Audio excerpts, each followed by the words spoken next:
네, 안녕하세요. 중학교 2학년 역사 과목의 내신에 대비해서 문제 풀이하는 영상입니다. 이번에는 큰 6단원 현대 세계의 전개와 과제, 지난번 영상에서 대단원 마무리에 이어서 이번에는 시험 대비 문제를 풀어보겠습니다. 역시 첫 번째 객관식 문제를 풀기에 앞서가지고 간단한 개념 정리하면서 쪽지 시험 문제 풀어보겠습니다. 단답형 문제죠. 역시 1번부터 냉전의 형성부터 시작이 됩니다. 네, 2차 세계대전 직후죠. 제2차 세계대전 이후 미국이 공산주의 세력의 확대를 막기 위해서 서유럽 지역, 좀 전쟁 치이라고 많이 빈곤해지고 어려워졌습니다. 그래서 그런 서유럽 지원에 경제적 지원을 제공한 계획은 네, 여기 빈칸보다 좀 왼쪽으로 붙여 쓰겠습니다. 바로 미국 국무장관 이름을 따서 마셜 계획, 마셜 플랜이라고 하죠. 그리고 국무장관 마셜이 계획 발표하기 앞서서 대통령이 먼저 정책을 발표했죠. 그때 대통령이 트루만 대통령이어가지고 트루만 독트린이라고도 합니다. 트루만 독트린. 그 이어서 마샬 계획 발표했습니다. 2번, 소련이 미국의 영향력 확대를 견제하기 위해 창설한 국제공산당 정보기관. 자, 일단 국제공산당 정보기관 코민포럼이라고 하죠. 코민포럼. 일전에 그 레닌이 조직한 국제공산당 기구는 코민테른이고요. 2차 대전 이후에 소련이 이렇게 국제공산당 정보기관으로 창설한 거는 코민포럼입니다. 하여튼 코자가 들어가는 거는 거의 그 소련하고 동유럽 국가들, 공산주의 국가들 간의 결합한 조직이라는 그런 컨셉이 있는 것 같습니다. 네, 3번. 중국의 국공내전 46년부터 49년까지 있었습니다. 거기서 장제스 국민당이 패했죠. 거기서 패해서 이동한 곳은 타이완, 대만, 타이완으로 이동했습니다. 네, 여전히 타이완으로 이동해서도 공식 나라 이름은 중화민국이라는 나라 이름을 쓰고 있습니다만, 우리나라도 그렇고 다른 많은 나라들도 그렇고 그 중화민국과 공식 국교를 이제 다 끊었기 때문에 그냥 섬 이름으로 타이완, 대만이라고 부르고 있습니다. 4번, 나세르가 이끄는 청년 장교들의 쿠데타가 일어나고 수에즈 운하를 국유화 선언한 국가자. 나세르 이름 나오고 수에즈 운하 나왔습니다. 그럼 이집트를 말하는 것이 되겠습니다. 이집트. 5번입니다. 아프리카에서 17개국이 독립하여 아프리카 해로 불리는 연도 1960년이죠. 네, 먼저 아프리카에서는 1951년에 먼저 리비아가 독립을 했습니다만 다른 더 많은 나라들이 특히 60년에 이렇게 17개국이나 독립하면서 이 해를 아프리카 해로 불리고 있습니다. 6번입니다. 아시아 아프리카 29개국. 아시아, 아프리카, 이제 유럽 쪽, 아메리카 이런 쪽 없습니다. 인도네시아 반둥에 모여서 서로 간의 연대를 바탕으로 결의한 것은, 자, 이거 보고 평화 10원칙이라고 그러죠. 평화 10원칙의 내용 중에는 뭐 미국이나 소련 같은 강대국에 편들지 않고 뭐 그런 한마디로 말해서 비동맹 중립주의를 취하는 그런 내용으로 결의를 했습니다. 7번 갑니다. 미국이 베트남 전쟁과 같은 직접적인 군사 개입을 자제하겠다고 발표한 선언은 바로 닉슨 대통령이 발표한 닉슨 독트린이죠. 닉슨 독트린은 1969년에 발표를 했고요. 일단 미국이 베트남 전쟁에 직접 개입을 하게 된 때는 1964년이었습니다. 일종의 통킹만 사건을 계기로 해서 미국이 베트남 전쟁에 직접 개입했다가 반전 여론이 높음에 따라서 69년도에 닉슨 독트린 더 이상 군사 개입 자제하겠다 발표하면서 또 냉전이 완화되는 분위기로 가는 하나의 사건이었습니다. 8번 1985년에 집권해서 소련의 개혁개방 정책. 자, 소련의 개혁개방 정책 하면 뭐 딱 한 사람밖에 없죠. 고르바초프입니다. 고르바초프가 집권하면서 사회주의 체제의 전반적인 개혁을 시도했고 그 영향으로 결국 1991년 소비에트 사회주의 공화국 연방 소련이 붕괴를 하게 되죠. 자, 9번입니다. 1980년대에 소련의 개혁개방 정책에 영향을 받아서 동독에서 민주화 시위가 일어난 곳은 있는데요. 자, 일단 동독이 통일되기 전에 일단 89년 11월에 베를린 장벽이 붕괴가 되었습니다. 근데 베를린 장벽 붕괴 앞서서 먼저 라이프치히에서 매주 월요일마다 민주화 요구 시위가 일어났습니다. 라이프치히 월요 시위라고도 하죠. 라이프치히의 월요 민주화 시위 먼저 이어가지고 그 다음에 1989년 11월에 들어가서 베를린 장벽이 붕괴가 되죠. 네, 순서가 이렇게 됩니다. 베를린 장벽 붕괴. 그리고 그 다음에 1990년에 가서 동서독이 통일을 하게 되죠. 독일 통일. 네. 자, 그래서 베를린 장벽 붕괴에 앞서서 라이프치히 시위가 먼저고요. 그 라이프치히 시위는 아까 전에 봤던 고르바초프의 개혁 개방 정책에 영향을 받았습니다. 네, 10번입니다. 마오쩌둥이 문화 대혁명을 일으키면서 조직한 학생 집단의 명칭, 네, 유명한 홍위병이죠. 홍위병. 그 다음에 이제 마오쩌둥이 죽은 다음에요. 11번 중국에서 흑묘 백묘 검은 고양이든 흰 고양이든 쥐만 잡으면 된다. 결국 자본주의든 공산주의든 국민을 잘 살게 하면 된다. 결국 실용주의 노선을 내세운 그런 이론이죠. 실용주의 노선을 내세우면서 이제 개혁개방 정책을 주도했던 인물 덩샤오핑이 되겠습니다. 덩샤오핑. 12번입니다. 1992년 마스트리흐트 조약의 체결 이후 출범한 유럽 공동체이자 93년도에 1993년도에 EU라고 하는 유럽연합이 출범했습니다. 유럽연합이 출범했고요. 그 유럽연합이 출범하게 된 그 배경이 되는 조약은 바로 여기 나와 있듯이 92년도에 마스트리히트 조약이 되겠습니다. 13번입니다. 1970년대 말에 등장하였고 자본에 대한 국가의 개입을 줄이고 자유로운 시장 경쟁을 강화해야 한다는 사상, 바로 경제 이론이죠. 신자유주의라고 불렸습니다. 신자유주의. 특히 자유주의 정책을 이끈 지도자가 미국 같으면 레이건 대통령이고요. 영국 같으면은 또 대처 총리가 이렇게 신자유주의 경제 정책을 취했습니다. 14번 갑니다. 14번 남아프리카 공화국에서 아파르트헤이트, 바로 흑인에 대해서 아주 극단적으로 차별하는 정책이었죠. 아파르트헤이트를 비판하며 흑인 민권운동을 이끈 인물은 넬슨 만델라가 되겠습니다. 네. 이 교과서에 나오는 흑인 민권운동, 미국 쪽은 마틴 루서 킹, 남아프리카 공화국 넬슨 만델라, 두 분이 늘 잘 나오고 있습니다. 15번 2차 세계대전 이후, 1차가 아닙니다. 2차 세계대전 이후 창설되었고 평화유지군을 두어서 무력제재를 할 수 있는 국제기구는 바로 국제연합, 유엔이 되겠죠. 국제연합. 자, 이렇게 무력제재를 할 수 있는 수단이 있느냐 없느냐, 이 차이가 바로 국제연합과 국제연맹의 차이라고 늘 나왔습니다. 네, 그 다음 객관식 문제 보겠습니다. 네, 학교 시험 만점 문제 1번입니다. 미국이 공산주의 세력의 확대를 막기 위해, 즉 자본주의 진영이죠. 공산주의 세력의 확대를 막기 위해 실시한 정책을 4개 중에서 2개 고릅니다. 먼저 마셜 계획. 아까 객관식 첫 번째에서 봤죠. 1947년 미국 국무장관 마셜이 유럽에 경제 원조 해주겠다는 계획, 마셜 계획. 자, 그리고 이제 기억이 하나 있고요. 그다음에 또 소련에 대항해서 일단 군사 조약 맺은 것이 있죠. 바로 북대서양 조약기구, 나토로가 불리는 거. 이 두 가지가 되겠습니다. 기억 디귿. 그 반면에 이렇게 바르샤바 조약기구, WTO, 그 국제무역기구하고 약자가 똑같다고 했습니다. WTO 하고요. 그 다음에 경제상호 원조회의, 코미콘이라고 그러죠. 코미콘. 아까 전에 그 국제공산당 조직 이름은, 국제공산당 정보기관 이름은 코민포럼. 근데 경제상호 원조회의 이름은 코미콘입니다. 하여튼 코자가 앞에 들어가면 그 레닌의 코민테른도 그렇고요. 주로 국제적인 공산당 조직이나 뭐 회의체, 그렇게 컨셉을 잡으면 될 것 같습니다. 네, 그래서 기억하고 디귿은 바로 자본주의 진영, 니은하고 리은은 공산주의 진영, 그렇게 짝지을 수 있겠습니다. 네, 2번입니다. 고난도라고 표시가 되어 있네요. 다음 가시기에 일어난 전쟁에 대한 설명. 자, 어떤 전쟁인가 보겠습니다. 2차 세계대전이 1945년 8월에 종결이 됐고, 오른쪽 끝에 보면 중화인민공화국 수립됐습니다. 결국 국共내전에서 마오쩌둥의 공산당이 승리했죠. 그러면서 49년 10월에 중화인민공화국 수립됐습니다. 그러면 그 사이에 들어갈 수 있는 전쟁은 이 시기에는 국共내전밖에 없습니다. 중국에서 장제스와 마오쩌둥의 전쟁, 국민당과 공산당의 전쟁. 자, 그 국共내전에 대한 설명 찾아보겠습니다. 1번 선지.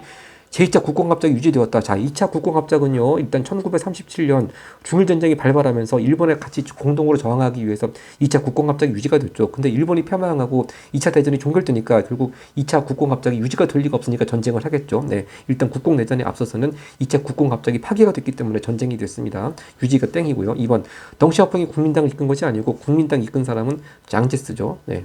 그리고 3번 전쟁 초기에는 공산당이 우세한 게 아니고 국민당이 우세했습니다. 그런데 이제 공산당이 점령한 농촌 지역을 중심으로 토지 개혁도 하고, 바로 4번 선지네요. 이렇게 토지 개혁을 실시하고 하면서 점점 또 점령 지역을 넓혀나가면서 민심을 얻기 시작했다는 것이죠. 네, 답은 4번이 되겠습니다. 그리고 5번 전쟁에서 패한 장제스가 타이완으로 이동한 것은 맞는데 장제스가 이끈 당은 공산당이 아니고 국민당이죠. 네. 네. 그다음 3번으로 가겠습니다. 다음 3번, 다음 국가들에 대한 설명. 자, 인도 쪽의 지도가 나와 있습니다. 네, 2차 대전 이후에 인도가 종교에 따라 가지고 분리 독립을 하는 그런 과정인데요. 네, 1번입니다. 파키스탄과 인도. 자, 인도가 가운데 있으면 서쪽에 파키스탄이 있는데요. 파키스탄, 인도가 종교가 달랐기 때문에 분리 독립이 됐습니다. 파키스탄은 이슬람교를 믿는 사람들이 많았고, 인도는 역시 힌두교도 믿는 사람들이 많았죠. 네, 종교가 같다는 그 땡이고요. 2번 선지, 1차 대전 후가 아니고 2차 세계대전 결과 독립을 이룬 거고요. 3번 불교도가 많은 스리랑카, 제일 아래쪽에 실론섬입니다. 실론섬이라고도 하죠. 스리랑카는 분리독립했습니다. 이것이 맞겠습니다. 답은 3번이네요. 네, 4번 서인도주다. 서인도가 에너입니까? 이게 진짜 오리지널 인도고요. 네, 서인도라고 하는 건 바로 콜럼부스가 그 아메리카 대륙 발견할 때 그 마치 인도라고 착각해가지고 거기서 서인도란 말이 나온 것이고, 하여튼 방글라데시가 독립투쟁을 벌여가지고 독립한 것은 맞는데요. 바로 방글라데시가 독립하기 전에는 여기 5번 선지 같이 동파키스탄으로 있었습니다. 네. 그러니까 여기 자. 이렇게 인도 동쪽에 동파키스탄, 인도 서쪽에 서쪽에 서파키스탄, 인도 동쪽에 동파키스탄 이렇게 있었는데, 이제 이 서파키스탄은 그대로 파키스탄이 되는 것이고, 이 동파키스탄은 분리해가지고 이렇게 방글라데시로 독립했습니다. 자, 근데 왜 이 방글라데시가 왜 동파키스탄으로 이렇게 동파키스탄에서 분리가 돼서 나왔냐 하면은 서파키스탄 쪽하고 인종은 아니 종교는 같았습니다. 종교는 같았는데 인종이 다르고 언어가 달랐죠. 네, 그래서 이게 인종은 같았으나 종교가 달랐다가 아니고 종교는 같았습니다. 종교는 이슬람교로 같았는데 인종하고 언어가 달라서 독립투쟁을 벌여가지고 방글라데시로 독립을 하게 됐습니다. 네, 그러니까 이 인도하고 파키스탄 간의 관계는 뭐 물론 워낙 인도가 워낙 많은 인종 언어로 이루어져 있긴 하지만 큰 이유는 바로 종교가 달랐기 때문이고요. 또 파키스탄하고 방글라데시가 갈라지게 된 계기는 또 종교는 같지만 인종과 언어가 달랐기 때문입니다. 그리고 이렇게 종교 갈등을 이용해서 영국이 또 식민 통치를 했다고 하는 것이죠. 네, 4번으로 가겠습니다. 4번 밑줄 친 이 인물인데요. 이집트 나왔고요. 또 청년 장군들 쿠데타 일으켰다. 그리고 이 인물은 제3세계를 표방해서 반동회의, 아까 전에 평화 10원칙을 발표했던 1955년 반동회의도 참석을 했습니다. 바로 나세르 말하는 거죠. 나세르. 네, 이집트의 나스르. 자, 나스르 아까 전에 그 쪽지 시험 문제도 있었습니다. 수에즈 운하 국유화를 선언했죠. 자, 수에즈 운하 앞전단으로 해서 진짜 영국과 많은 좀 여러 가지 일들이 있었습니다. 네.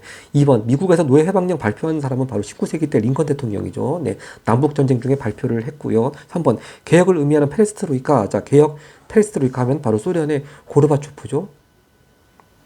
그다음 4번 사이공 점령에서 전쟁에서 승리의 통일을 이루었다. 바로 북베트남 호찌민을 말하는 것이 되겠습니다. 호찌민. 그래서 지금은 사이공 도시 이름이 호찌민시로 바뀌었죠. 네. 그 다음 5번입니다. 1차 세계대전 당시 아랍인들의 국가 건설을 지지하겠다고 약속했다. 이 사람이 바로 그 영국의 외교관 헨리 맥마흔이라고 하는 사람이죠. 네. 헨리 맥마흔은 아랍인들 이 팔레스타인 지역에 국가 건설 지지하겠다고 약속했고 또 반면에 1917년, 헨리 맥마흔 이런 약속한 거는 1915년이고요. 반면에 또 영국의 또 외무장관 또 아서 벨푸어죠. 벨푸어 선언. 아서 벨푸어는 또 1917년에 유대인들한테 또, 예, 유대인들한테 또 팔레스타인 지역의 국가 건설 지지하게 또 약속했습니다. 완전히 맥마흔의 약속하고 벨푸의 약속은 모순되지 않겠습니까? 바로 1차 대전 때 영국이 더 많은 세력들을 자기들 지지하라고 끌어들이기 위해서 이렇게 서로 모순되는 약속을 한 것이고 그것이 결국 2차 대전 이후에 이스라엘이 수립되고 또 그 주변에 아랍 국가들과 중동 전쟁이 벌어지게 된 또 그런 또 비극의 씨앗이 됐습니다. 네, 5번으로 가겠습니다. 5번 냉전 체제 완화입니다. 완화. 좀 누그러뜨리는 거죠. 완화에 영향을 준 사건 4개 중에서 2개 골라보겠습니다. 중국에서 문화 대혁명. 이거는 마오쩌둥이 자기 독재 권력을 강화하기 위해서 한 거고 냉전 체제 완화와 아무 관계가 없고요. 니은 소련이 베를린 장벽을 건설했다. 이건 점점 냉전 체제가 심화되어가는 과정이죠. 1961년 베를린 장벽 건설했고 오히려 냉전 체제 완화라고 한다면은 1989년에 베를린 장벽이 붕괴되는 이런 사건이 냉전 완화에 해당이 되겠죠. 그리고 디귿입니다. 제3세계 아까 전에 이집트 나스르도 나왔습니다만 주로 아시아 아프리카 나라들 중심으로 해서 제3세계들이 미국 소련 어느 강대국 편들지 않고 비동맹 중립주의라고 그래가지고 독자적인 세력을 형성했죠. 바로 디귿이 하나에 해당되겠습니다. 그리고 우리 미국과 소련이 두 강대국이 전략무기 제한 회담 시작했다. 이것도 뭐 냉전 완화의 하나의 움직임이 될 수 있겠습니다. 답은 디귿 1, 5번이 되겠네요. 네, 6번 가겠습니다. 다음 6번, 다음 성명이 발표된 배경입니다. 자, 결국 미합중국가 중화인민공화국, 즉 미국과 중국이 79년에 서로 외교관계 수립했습니다. 즉 국교를 정상화했다는 그런 얘기입니다. 그러면서 미국은 이제 중화인민공화국 정부가 즉 마오쩌둥이 세웠던 정부죠. 이때 물론 마오쩌둥 죽은 이후입니다만 중화인민공화국 정부가 중국의 유일한 합법 정부, 그러니까 이제 대만하고는 국교를 끊는 거죠. 자, 바로 79년에 미중 수교를 했고요. 바로 그 전에 계기가 된 것이 바로 닉슨 대통령이 72년도에 바로 처음으로 중국을 방문했죠. 마오쩌둥과 만났습니다. 바로 이게 4번 선지가 되겠습니다. 미국 대통령 닉슨이 처음으로 중국을 방문했습니다. 이때가 1972년. 그러면서 냉전 완화의 물꼬를 텄죠. 그 후에 이제 79년도에 이렇게 미중 수교가 이루어졌습니다. 자, 그 중에서 5번 선지 보면요. 이게 참 미국과 중국이 뭐 수교한 게 무슨 대단한 일이라 생각할 수 있는데 여기 5번 선지처럼 6.25 전쟁 때 유엔군하고 중국군이 우리나라 땅에서 전투를 벌이지 않았습니까? 서로 피를 흘리면서 싸운 뭐 한마디로 말하면 적들 원수지간이었습니다. 그런데 이제 이렇게 냉전이 완화가 되면서 미중 수교가 이루어졌다고 하는 거죠. 자, 그리고 1번 선지 마오쩌둥의 대약진 운동 벌인 거하고는 아무 상관이 없죠. 오히려 이제 마오쩌둥은 중국식 사회주의 경제를 강화하자 그러면서 50년대 말부터 대약진 운동을 벌였고요. 미국과 아무 관련이 없습니다. 그리고 2번 중국이 소련식 사회주의 경제를 주장했다. 자, 바로 여기 대약진 운동은요. 소련식이 아니고 중국식 중국식 사회주의 경제를 주장하면서 대약진 운동 펼쳤습니다만 너무 무리한 계획이고 또 그래가지고 실패하고 많은 아사자가 나왔다고 그랬습니다. 그리고 3번天安문 시위가 나온 건 한참 뒤죠. 네, 바로 마오쩌둥이 아니고 덩시아오병이 집권하고 있던 1989년에 대대적인 민주화 시위天安문 시위가 일어났습니다. 하여튼 미중 소고와 아무 관계가 없죠. 네, 7번 가겠습니다. 7번은 소련 쪽으로 갑니다. 다음 상황을 해결하기 위해 고르바초프가 실시. 자, 고르바초프 하면은 뭐 개혁 개방 늘 나오는 또 키워드가 되는 컨셉이죠. 자, 소련은 1960년대 중반 이후 사회주의 경제 계획 경제의 체제의 비효율성과 공산당 관료 체제의 부정부패로 문제점이 나타났다. 국민의 근로 의욕이 저하되고 생필품마저 부족해지는 등 경제가 침체되었다. 뭔가 개혁 작업을 해야 되겠죠. 바로 그것이 바로 고르바초프가 실시한 개혁 정책의 이름 페레스트로이카. 답은 5번이 되겠습니다. 자, 그리고 제가 여기 써놓은 것이 앞전 영상에서 바로 대단한 마무리 문제 24번 서술형 문제예요. 바로 그 페레스트로이카 개혁 정책에 대해서 정치적 측면과 경제적 측면 그 두 가지로 나누어 가지고 서술하라는 문제가 나왔었습니다. 그래서 간단히 그 페레스트로이카 정책의 경제적 측면을 보자면은 바로 언론의 자유와 비판을 허용했죠. 그리고 표현의 자유도 확대했습니다. 또 경제적 측면을 보자면은 뭐 중앙 정부의 통제를 좀 완화하고 시장 경제 요소를 도입했죠. 네. 자, 그런 고르바초프의 정책 정리하고 그리고 뭐 나머지 같이 보겠습니다. 1번 선지 대약진 운동. 아까 전에 문화 대혁명 앞에 봤지만 바로 50년대 말부터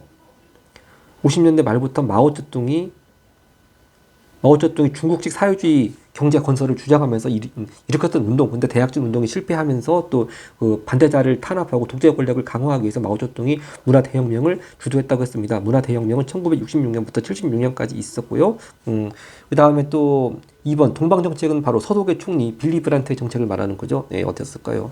네. 서독의 총리 빌리 브란트의 정책을 동방 정책이라고 말해지고 있습니다. 그리고 평화 5원칙은요, 아까 전에 그 반둥에 모여가지고 55년에 평화 10원칙이라고 있었습니다만, 그 평화 10원칙 전에 또 평화 5원칙이라는 것이 있습니다. 그것이 앞전 영상에 안 나와 있었기 때문에 잠깐 말씀드리자면은, 이 평화 10원칙이 아니고 평화 5원칙은요, 평화 10원칙보다 1년 전에 발표가 됐습니다. 어떻을까요? 네. 1954년에 딱 두 개 나라 대표만 만났습니다. 바로 영국의 네루, 간디 말고 네루, 그리고 중국의 저우언라이. 그렇게 두 명이 만나가지고 뭐 여러 가지 뭐 상호 불가침이라든지 상호 불가침이라든지 아니면 평화적으로 공존하자 그런 내용 담겨 있는 게 평화 5원칙이 되겠습니다. 네. 일단 중국과 인도의 대표가 만났다. 네. 그러면서 평화 5원칙은 54년 그 뒤를 이어가지고 55년 반동회의에서 평화 10원칙 그렇게 순서가 그렇게 되겠습니다. 네, 8번 가겠습니다. 8번 다음 가식이 나타난 사실인데요. 일단 빌리 브란트 아까 전에 얘기했던 바로 서독의 총리 동방 정책을 추진한 빌리 브란트가 폴란드를 방문해서 유태인 학살을 사죄했습니다. 이 시기가 1970년이고요. 근데 이걸 모르더라도 일단 그쪽을 보면은 베를린 장벽이 무너진 사건이 1989년 11월입니다. 89년. 자, 그럼 그 전 단계가요. 바로 독일 통일 과정인데 이게 바로 아까 전에도 객관식에도 봤지만 그 소련 고르바초프의 개혁 정책에 영향을 받아가지고 바로 민주화를 요구하는 동독에서 민주화를 요구하는 라이프치히의 월요 시위가 일어났다고 했습니다. 그래서 이것이 이제 베를린 장벽이 무너지게 된 뭐 첫 번째 발단이 된다 뭐 그런 평가도 받고 있습니다. 답은 2번이 되겠습니다. 네, 그래서 뭐 연도를 모르더라도 이렇게 라이프치히 월요 시위에 이어 가지고 이것이 계속 민주화 요구로 이어지면서 베를린 장벽이 무너지게 되었다. 그 순서만 잘 알면 될 것 같고요. 네, 1번 닉슨 독트린 요건 독일과 아무 관련이 없습니다. 요것도 1969년에 발표가 됐고요. 미국은 뭐 한마디로 말해서 동남아시아에 직접 군사적 개입하지 않는다. 이것이 결국 이제 나중에 미군 철수로 이어졌습니다. 그다음 3번 쿠바 미사일 위기 사태. 이거는 앞전 영상에서 나왔죠. 1962년에 미국에서는 케네디 대통령이 있었고 소련에서는 후르시초프라는 사람이 있었는데 하여튼 그때 소련 쪽에서 쿠바 쪽에 미사일 기지를 건설하라고 하니까 또 미국은 쿠바 해상을 봉쇄해서 전쟁 일보 직전까지 갈 뻔한 사건 바로 쿠바 미사일 위기 사태가 있었습니다. 하여튼 이거는 독일과 역시 관계도 없고 시기적으로도 앞섭니다. 그리고 4번 독립국가 연합 결성자 CIS라고 하는 거 바로 1991년에 소련이 붕괴가 되죠. 소비에트 연방이 붕괴가 되면서 소비에트 연방에 속해 있던 나라들이 그래도 느슨하게 이렇게 독립국가 연합을 결성했습니다. 이게 1991년이고요. 그리고 5번 북대서양 조약기구 이건 냉전 시작되는 시기죠. 바로 미국과 서유럽 나라들 즉 자본주의 진영에서 소련 공산주의에 대항한 일종의 군사 협의체 그런 성격으로 나토라고 하는 북대서양 조약기구 결정했습니다. 이건 뭐 굳이 연도 쓸 필요 없이 냉전 초기 그렇게 개념 이해하면 되겠습니다. 네, 9번 가겠습니다.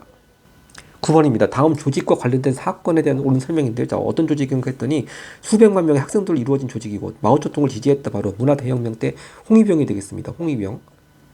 결국 이 사건은 문화대혁명을 말하는 사건이죠. 문화대혁명. 1966년부터 10년 동안 있었습니다. 76년까지. 자, 그러면 옳은 설명 찾아보겠습니다. 1번 기억. 바로 마오쩌둥의 그 독재 권력 강화 이용도였죠. 계속 되풀이되지만 그 인과관계와요. 먼저 50년대 말에 중국식 사회주의 경제 건설하자면서 대약진 운동 추진했습니다만 대약진 운동 실패로 돌아가니까 반대자들을 탄압하고 또 독재 권력을 강화하기 위해서 문화대혁명 시작했습니다. 기억 맞고요. 마오쩌둥 얘기 나오는데 이은 덩샤오핑 아무 관련이 없고요. 디귿 중국의 전통 문화가 파괴된 결과 가져왔죠. 당연히 맞고요. 그리고 리을 태난명 광장 이때는 태난명 광장의 민주화 요구는 덩샤오핑이 집권하던 시기 1989년이 되겠습니다. 네, 기억 디귿이니까 답은 2번이네요. 네, 10번 가겠습니다. 10번 다음 가의 영향으로 가장 적절한 것은 이라고 되어 있는데요. 유럽 통합의 과정입니다. 맨 처음에 일단 프랑스 쉬망 외무장관이 처음 제안했죠. 유럽 석탄 철강 공동체부터 결성하자 해서 이것부터 처음 출발을 해가지고 이제 유럽 경제 공동체, 유럽 공동체 EC, 유럽 공동체를 EC라고 약칭하죠. 그 67년 거쳐가지고 일단 92년도에 즉 다 독일이 통일되고 그다음에 동유럽의 공산주의 국가들이 붕괴되고 바로 그 시기죠. 바로 이때 마스트리흐트 조약에 이어가지고 93년에 바로 EU라고 하는 유럽연합이 결성됐습니다. 결국 이 문제는 유럽연합에 영향을 묻는 것이 되겠습니다. 자, 그럼 유럽연합, 자 결국 거의 뭐 유럽을 또 이렇게 한 나라처럼 그렇게 한 나라처럼 묻는 그런 조직이니까 자 1번 선지 유럽 내 관세 장벽을 높일 리가 없죠. 관세 장벽을 없애는 겁니다. 네. 높였다가 땡이고요. 그다음 2번 사회주의 경제 체제를 계획 경제를 받아들일 리가 없고 그리고 이 시기에는 거의 동유럽의 공산주의 국가들이 붕괴한 이유고요. 3번입니다. 독일로 경제 통합이 지연이 아니고 오히려 가속화가 되었죠. 네. 독일 통일되었으니까 자본주의 경제로 그런 요소들이 가속화됐습니다. 그리고 4번 이렇게 한 나라처럼 경제 블록을 형성하니까 당연히 노동, 자본 등 이동이 자유로워졌겠죠. 답은 4번이 되겠습니다. 자, 그리고 이렇게 유럽연합을 결성했으면 당연히 단일화폐, 유로라고 하는 단일화폐를 사용하게 됐습니다. 네, 각국의 고유화폐 사용 보장한다 그러면 이런 걸 유럽연합을 한 의미가 없죠. 네, 고유화폐 보장 땡입니다. 그 다음 11번 가겠습니다. 다음 가에 대한 설명으로 옳은 것은 또 4개 중에서 2개 고르는 건데요. 가는 뭐냐 했더니 또 다시 자유주의로 돌아가야 된다. 특히 이런 정책을 취한 지도자는 영국의 대처 총리 그리고 미국의 레이건 대통령입니다. 바로 신자유주의 정책을 말하고 하는 것이죠. 신자유주의 정책. 한마디로 말해서 정부의 경제에 대한 간섭을 좀 줄여보자 그런 내용입니다. 그러면서 민간의 효율적인 그런 운영을 많이 활성화시키고 그런 거니까 그런 컨셉을 찾아보겠습니다. 기억 뉴딜 정책은 이건 대공황 때 얘기죠. 대공황 때 1930년대 루스벨트 대통령이 추진한 거니까 말이 안 되는 거고 니은 바로 국영기업을 민영화 이렇게 민간에게 많이 맡기는 컨셉 니은 일단 맞고요. 그리고 디귿 사회복지 비용을 줄여나갔습니다. 이것도 맞고 당연히 국가의 개입을 좀 줄이는 거죠. 리을 경제에 대한 정부의 개입을 확대가 아니고 줄여나간다고 하는 거니까 정반대입니다. 답은 니은하고 디귿 3번이 되겠습니다. 네, 12번 갑니다. 12번 다음과 관련된 탐구활동 포괄적인 주제인데요. 일단 짐크로법이라고 하는 거 아마 6단원 영상에서는 처음 나온 것 같은데 또 아파르테이트는 이건 남아프리카 공화국이죠. 남아프리카 공화국 넬슨 만델라와 관련이 있습니다. 자, 근데 짐크로법이라고 하는 건 미국에서 1870년대부터 이게 1876년부터 제정된 진짜 흑인들을 차별하고 분리하는 법입니다.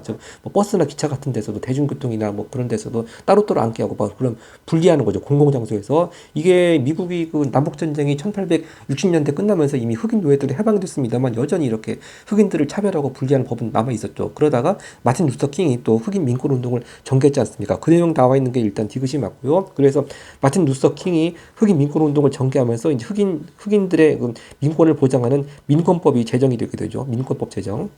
그러니까 이것도 짐크로법하고 민권법 순서를 또 거꾸로 뒤집는 문제가 나올 수 있으니까 마틴 루터킹 전에는 짐크로법 그리고 마틴 루터킹의 운동 이후에는 민권법 제정돼서 흑인의 인권이 많이 보장되게 되었습니다. 일단 디귿이 맞고 기억 고르바초프 정책하고 아무 관련이 없고 니은 바로 방금 얘기했지만 아파르테이트 남아프리카 공화국에서 넬슨 만델라가 여기에 또 저항하는 투쟁을 했습니다. 바로 니은 디귿이니까 답은 3번이 되겠습니다. 네, 다음 페이지 갑니다. 13번 이 운동이 전개된 사례입니다. 이 운동의 사례. 전쟁에 대한 문제의식으로 출범한 이 운동은 60년대 베트남 전쟁을 계기로 대중적으로 확산하였다. 각지에서 거리 시위가 벌어지고 일부 청년들은 군대 가는 것을 거부하기도 하였다. 바로 전쟁에 반대하는 거니까 반전평화 운동이 되겠습니다. 반전평화 운동. 네. 자, 여기에 해당되는 사례 보겠습니다. 1번 아파르테이트 지지자. 아파르테이트는 방금 전에 봤지만 남아프리카 공화국에서 흑인 차별하고 뭐 참정권도 안 주고 그런 건데 이걸 아파르테이트를 지지할 리가 없고요. 또 아무 상관이 없습니다. 2번 국제연맹이 평화유지군 두게 되었다. 자, 평화유지군은요 국제연맹이 아니라 국제연합 유엔에서 둔 거고 국제연맹은 이렇게 무력적으로 제재할 수단이 없었다고 했습니다. 3번 유대인이 이스라엘 공화국 건설을 지원하였다. 아까 전에 그 맥마은 얘기를 할 때 나왔습니다만 바로 1917년에 바로 영국의 외무장관 벨푸어 선언이라고 하는 걸 통해 가지고 이제 이렇게 유대인들이 팔레스타인 지역에 이스라엘 공화국 건설을 지원했죠. 지금 이 13번에 전쟁 얘기가 나오니까요. 이걸 좀 더 전쟁과 관련지어 본다면 그래서 2차 대전 이후에 48년에 이스라엘이 건국이 되니까 그 팔레스티나 지역에 있던 아랍인들 또 주변의 아랍 국가들과 이스라엘 간의 전쟁이 벌어지게 됐습니다. 그래서 이런 그 영국의 모순적인 약속들이 바로 나중에 중동 전쟁으로 이어지는 비극의 씨앗이 됐다고 하는 것이죠. 네. 하여튼 뭐 답과는 관련이 없고요. 4번 빈둥회의에서 자 빈둥회의는요 아니 반둥회의는 뭡니까? 바로 아시아 아프리카 나라들 모여가지고 비동맹 중립 선언하는 거죠. 미국이나 소련 어느 한쪽 강대국 쪽 편들지 않겠다. 그러니까 미국에 대한 지지가 선언될 리가 없고 이런 쪽이 편들지 말자는 내용이 평화 10원칙 속에 있었습니다. 네, 5번 바로 답은 5번이네요. 바로 여기 베트남 전쟁 얘기도 나왔지만 베트남 전쟁에서 이제 그 밀림 속에 뿌리는 고엽제가 또 많이 그 군인들한테 고통을 줬습니다. 그래서 미국의 고엽제 살포를 비판하는 내용도 이 반전 평화 운동 중에 하나였습니다. 네, 14번 가겠습니다.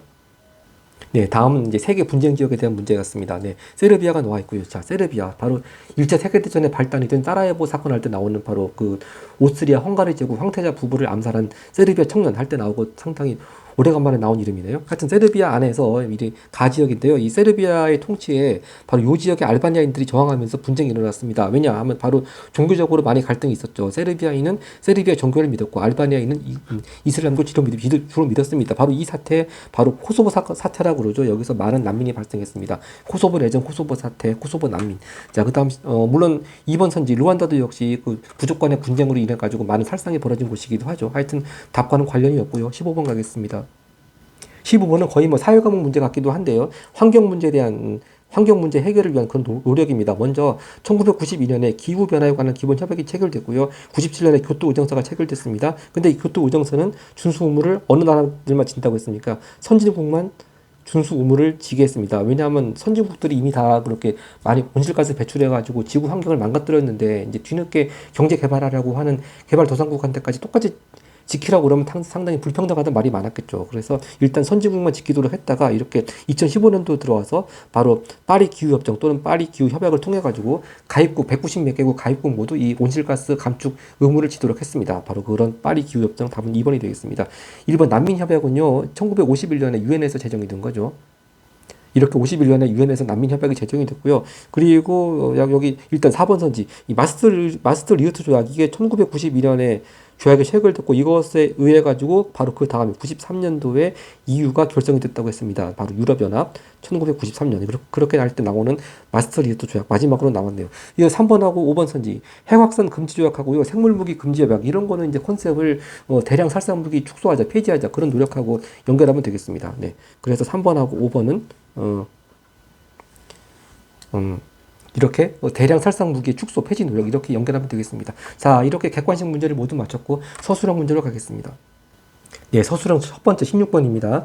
다음 상황의 구체적 사례를 두 가지 서술하시오. 자, 이 글을 읽어보니까 결국 냉전 얘기하는 겁니다. 2차 대전 후에 자본주의 국가들, 공산주의 국가들 간의 대립. 근데 군사를 통한 전쟁, 핫오라고 하죠. 뭐 물론 우리나라에서의 6.25 전쟁, 중국에서의 국공내전, 또 베트남 전쟁 같은 거 핫오도 물론 일어났지만 또 대부분은 정치, 경제, 사회, 문화적 측면에서 대립과 다툼. 그래서 전쟁 없이 하는 그런 긴장, 다툼이라고 그래가지고 콜드워라는 말이 생겼습니다. 냉전 얘기하는 건데 실제적으로 미국과 소련 간에 직접적인 전면전은 없었다. 하지만 여러 분야에 걸쳐 두 진영 간에 치열한 대립 발생했다면서 제시어를 줬습니다. 1960년대 베를린, 쿠바. 한번 요거 제시어를 넣어서 한번 문장을 두 가지 만들어 보겠습니다. 네, 이렇게 먼저 지금 베를린부터 얘기 나왔으니까 1960년대 소련 엄밀히 말하면 61년이고요. 1961년에 소련은 베를린 장벽, 즉 서베를린 지역은 자본주의 지역이고 동베를린 지역은 공산주의 지역입니다. 근데 서베를린, 동베를린 사이에 그 장벽을 쌓아서 사람들 이동을 차단했습니다. 그리고 이제 쿠바 얘기 나왔으니까 쿠바에 미사일 기지 설치하려고 해서 이제 미국이 쿠바 해상을 봉쇄하려고 했죠. 바로 쿠바 미사일 위기라고 하는 사건. 이건 1962년 구체적으로 연도를 말하자면 그렇게 할 수 있는데 일단 제시어가 뭐 그냥 1960년대라고 포괄적으로 주어졌기 때문에 구체적인 연도는 안 써도 되지 않을까 그런 생각이 드네요. 네, 17번 가겠습니다. 17번입니다. 닉슨 대통령은 1969년에 아시아에 대한 기본 전략을 공표. 자, 그 선언의 내용 바로 닉슨 독트린이겠죠. 네, 닉슨 독트린. 그 선언의 내용은 미국은 핵무기와 관련된 위협을 제외하고는 직접적인 군사 개입을 하지 않을 것이다. 아시아 지역에. 네, 그래서 아시아 국가들은 스스로 자국의 안보 책임져야 된다. 즉 가장 직접 영향을 받은 나라가 베트남이 되겠습니다. 자, 그럼 1번 기억 선언 이미 제가 답을 썼고요. 닉슨 독트린. 그 닉슨 독트린과 특히 아시아 국가들 관련돼서 미국이 실시한 정책 한번 간단히 써보겠습니다. 네, 이렇게 베트남에서 미군이 철수하였다. 네. 그래서 결국 미군이 철수함으로써 남베트남은 호치민이 이끈 북베트남에 의해 가지고 멸망했습니다. 그것이 1975년이죠. 네, 75년에 베트남이 통일되었습니다. 베트남 통일. 그 다음 마지막 18번 문제 가겠습니다. 네, 18번 다음 내용에 해당되는 인물의 정책. 자, 1970년대 말 마오쩌둥 사후에 집권한 사람 바로 덩샤오핑이네요. 네. 덩샤오핑 그 주장한 이론으로 바로 검은 고양이든 흰 고양이든 쥐만 잡으면 된다. 즉 실용주의 노선을 강조한 풍묘 백무론 되겠습니다. 자, 그럼 덩샤오핑의 개혁개방 정책 위주로 써오면 되겠죠. 네. 네, 이렇게 덩샤오핑은 개혁개방 정책이 일단 개혁개방 정책에는 키워드가 들어가야 되겠죠. 개혁개방 정책을 실시하여 연안 지역에 즉 광저우 같은 그런 바다를 접하고 있는 지역, 광저우 푸저우 같은 지역에 경제특구 지정했습니다. 경제특구도 키워드로 꼭 들어가야 될 것 같습니다. 그래서 외국 자본과 기술을 적극적으로 유치했습니다. 자, 이렇게 해서 큰 6단원 시험 대비 문제도 모두 마치겠습니다. 자, 이렇게 해서 중학교 2학년 역사 과목 세계사 파트에 대한 영상을 모두 마치겠고요. 역시 내년에는 또 중학교 3학년 역사 과목 한국사 파트에서 계속 뵙도록 하겠습니다. 네, 감사합니다.